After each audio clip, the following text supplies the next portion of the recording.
Brazilian Counter-Strike survives and thrives in the 4th day of ESL Pro League Stage 1 as every Brazilian team managed to survive elimination or advance to the next stage. So let's talk about today's results and get ready for the final day of elimination games tomorrow. Starting things off, we had MIBR defeat Tyloo 2-0. After such an exciting start to the tournament, Tyloo has struggled in these advancement games. MIBR by no means have been a very strong team in this field. They've struggled a lot to find a new identity with the recent roster changes, but they walked into this series looking pretty good. They won 13-10 on Inferno, 13-7 on Anubis. Safe led the way, especially late on Anubis, powering them through with a 21 kill, 1.55 rating performance. And while players like Jamyoung still bring a lot of individual brilliance, there's just not a whole lot of tactical depth to this team, which is saying a lot because MIBR are famously not very deep themselves.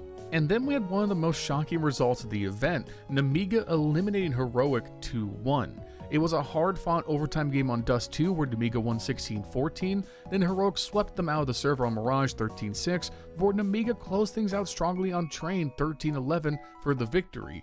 Risky Bob and Sway played spectacularly. They were going toe-to-toe with Sampayas and Tanir. Unfortunately, Sampayas did not have a great final map, and I think that ultimately contributed to them going out. Just a great game from Namiga, but a shocking result nonetheless. We then had Eternal Fire destroy FlyQuest 2-0. Zontaros finally had a good game. That's about all I got. Speaking of stomps, 3D Max deleted M80 2-0, 13-7 on Anubis, 13-5 on Train.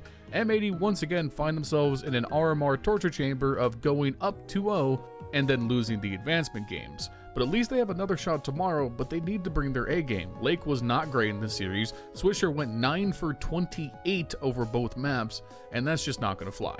Good job for 3D Max though. We then had Pain surviving elimination versus Lin Vision. This should never have been a trouble series for them, but they got 13-1 on Dust 2. They had it back in spades on Nuke 13-5, but then Anubis had to go to double overtime before Pain could bring it out. Davideus just did not have a great series. He especially struggled on the final map Anubis. It was NQZ who was entirely too clutch for Pain, who were still really struggling with their form. Lin Vision are just not a team that should be pushing them this much, but NQZ has looked great at this event, and that's commendable. And we closed the day with Furia narrowly beating NRG 2-1. This was super winnable for NRG. They lost Train 13-11, they won Dust 2 13-10, but couldn't bring it home on Mirage 13-11. The fact that this was still so close despite Skulls dropping 32 kills on the final map really speaks to how weird this Furia roster is. KSRada was great in this series, but they still win no clutches. 0 for 5 on Mirage. It's remarkable. Make sure you guys leave a like, comment down below, and subscribe if you're on YouTube, and follow if you're on TikTok. I'll see you guys tomorrow.